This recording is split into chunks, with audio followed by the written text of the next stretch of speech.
অস্তিত্বের উদ্দেশ্যটা কি?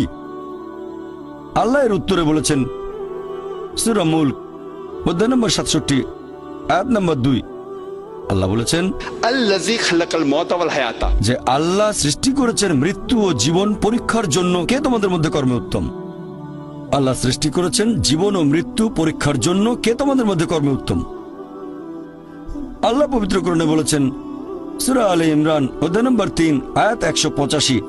আল্লাহ বলেছেন কুল্লু নাফসিন যায়কাতুল মউত, প্রত্যেক জীব মৃত্যুর স্বাদ গ্রহণ করবে, আর চূড়ান্ত বিচার হবে রোজ কিয়ামতের দিনে। যাকে সেদিন দোজখ থেকে রক্ষা করা হবে আর বেহেশতে দাখিল করা হবে, সেই পৃথিবীর উদ্দেশ্য অর্জনে সফল কাম। কারণ এই পার্থিব জীবন ছলনাময় ভোগ ব্যতীত আর কিছুই নয়। তার মানে এই পৃথিবীতে আমাদের ইহকাল, এটা পরকালের জন্য একটা পরীক্ষা। যদি আল্লাহ সুবহানাহু ওয়া তাআলার আদেশগুলো মেনে চলেন, তাহলে পরকালের জীবনে বেহেশতে যেতে পারবেন। আর আদেশগুলো